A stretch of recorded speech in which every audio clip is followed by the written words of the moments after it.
Il faut parfois convoquer la mémoire. J'entends les gens dire André Onana, le meilleur gardien de but. Mais André Onana s'est mis hors jeu depuis la Coupe du Monde au Qatar. Comment ça? C'est pas moi qui vais refaire l'histoire. Vous savez qu'il n'a pas fini cette Coupe du Monde parce qu'il s'était distingué par de l'irrévérence vis-à-vis de Rigobert Song. Et depuis ce jour où il a porté la casquette de joueur rebelle, il s'est ouvertement opposé aux décisions de la Fédération camerounaise de football dirigée par celui qu'on qualifie souvent de son père sportif, de son mentor. Il a même été considéré à un moment comme l'auteur de la fatwa qui avait été lancée contre la FECAFOOT au soir d'un match international à l'hôtel Hilton. Il était parmi les personnes qui ont lu direct un communiqué qui mettait à mal la Fédération camerounaise de football. Je crois que Marc Brice n'est plus là. Il n'y a pas de clapotis dans la mare. Il n'est plus là pour de vrai, c'est-à-dire il n'est plus là, Marc Brice n'est plus là. Et cette fois, quand les Camerounais disent il y a eu le cas Conceição, la FIFA va intervenir, je leur dis non. Marc Brice a commis une faute, c'est celle d'avoir refusé que la FECD signe son contrat. Les amis, bonsoir. Avant de vous laisser aller vous coucher, je vais vous revenir à la suite de ceci avec l'intervention de Jean Lambernan lors de cette émission. Mais avant, parlons de cette réponse positive de la convocation pour la CAN 2025 sur Instagram de Kofan, Christian Kofan, l'avant-centre de Leverkusen. Ça, c'est déjà une bonne chose. Il va devoir intégrer donc la tanière. Félicitations et bienvenue dans la tanière des Lions. De l'autre côté, c'est la RSI qui nous annonce que le stage des Lions indomptables pour la CAN est en préparation. C'est dit que demain c'est lundi. On pourra avoir plus d'informations, surtout que d'ici le 15, on doit devoir commencer le regroupement. Prenons une réaction exclusive de Marc Brice. Voilà, cette réaction nous a été publiée par Franck Erindifo, le journaliste. Je m'en vais ainsi vous lire cela. Il nous dit qu'après plusieurs tentatives, Marc Brice a réussi à réagir face à ces multiples relances. Voilà, il nous dit ceci. Pour le moment, je ne veux pas réagir sur le sujet. Ce qui est important pour moi, c'est la décision du MINSEP et non celle de la FECAFOOT. Alors, je vais observer et voir comment les choses vont se passer.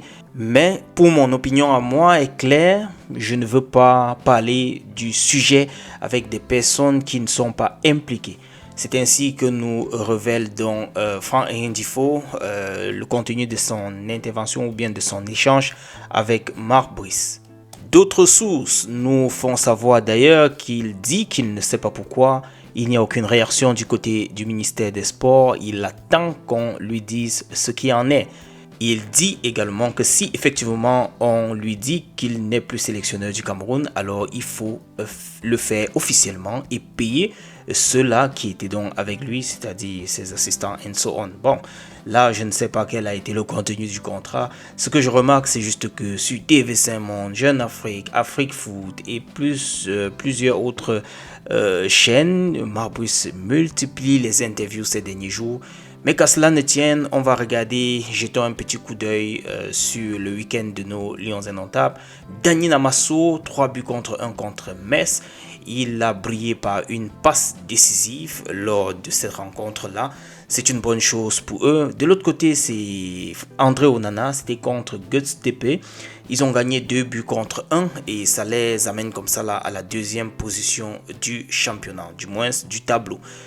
Je vais vous laisser les amis, comme je vous l'ai annoncé au début, suivre la suite de l'intervention de Jean Lambernan. Retrouvons-nous demain matin, une nouvelle semaine avec d'autres updates, d'autres actualités. Et d'ici là, je vous souhaite déjà d'entrée de jeu bon début de semaine. On est ensemble. Ciao, ciao. Certaines, comme celle du limogeage de Marc Brice, viennent tardivement. Et les Camerounais feignent d'être surpris par ce limogeage.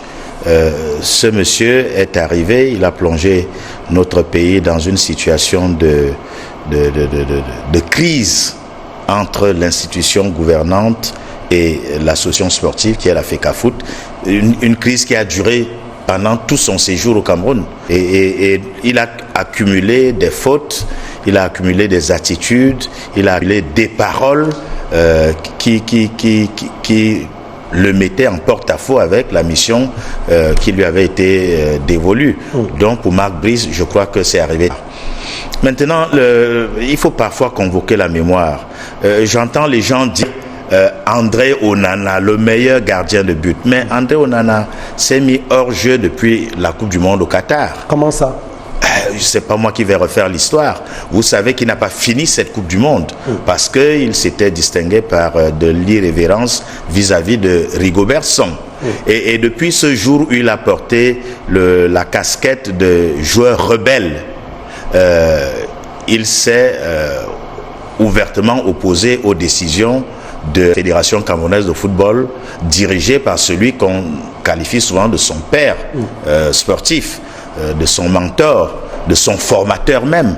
Et il a continué avec des attitudes de défiance, s'alliant ouvertement avec la partie qui était en opposition avec la fédération, l'association, le ministère et Marc Brice. La tutelle de la fédération. Et Marc Brice, le sélectionneur, il s'est allié à Marc Brice. Il a même été considéré à un moment comme l'auteur de la fatwa qui avait été lancée contre la FECAFOOT au soir d'un match international à l'hôtel Hilton. Il était parmi les personnes qui ont lu direct un communiqué qui mettait à mal la Fédération camerounaise de football. Je crois que Samuel Eto'o a rongé son frein. Il attendait le bon moment. Il attendait le bon moment et je voudrais évoquer la mémoire. En 1990, lorsque nous allons à la Coupe du Monde, le meilleur gardien, un des meilleurs gardiens du monde, c'est Bel Joseph Antoine. C'est Bel Joseph Antoine. Son nom figure sur les listes de départ du match contre l'Argentine. Son nom y est. Mais c'est par un geste, un acte d'indiscipline, de défiance.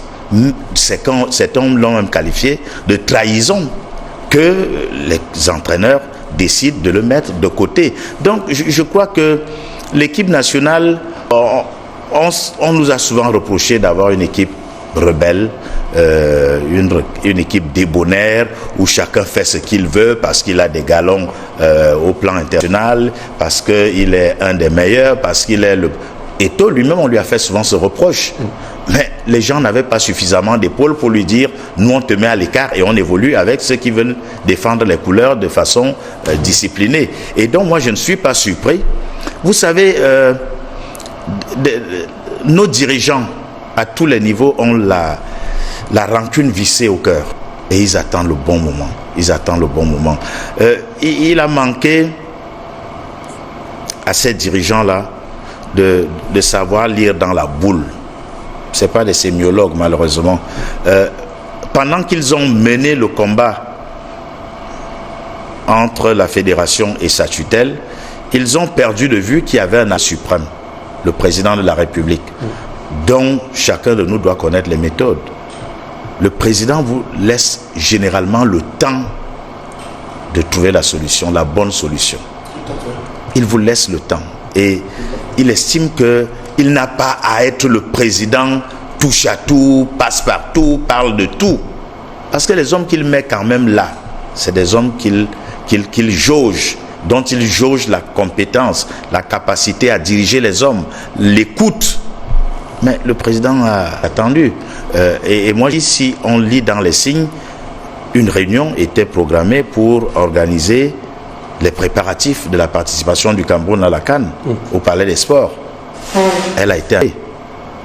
La fédération, elle a été annulée au lendemain de la prise de pouvoir. Parce que c'est une reprise du pouvoir par la fédération.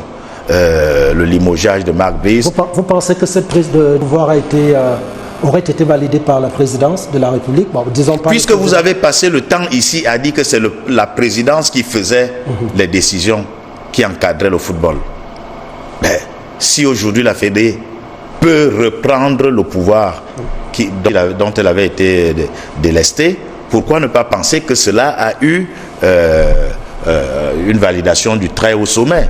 Et donc, cette réunion n'a pas eu lieu. La Fédé gère à nouveau son bien, c'est-à-dire le budget. Marc Brice n'est plus là. Il n'y a pas de clapotis dans la mare. Il n'est plus là pour de vrai, c'est-à-dire il n'est plus là, Marc Brice n'est plus là. Et cette fois, quand les Camerounais disent il y a eu le cas Conceição, la FIFA va intervenir, je leur dis non. Marc Brice a commis une faute, c'est celle d'avoir refusé que la Fédé signe son contrat. Et donc, il n'était pas là dans le cadre d'un accord, d'un partenariat. Une succession de fautes.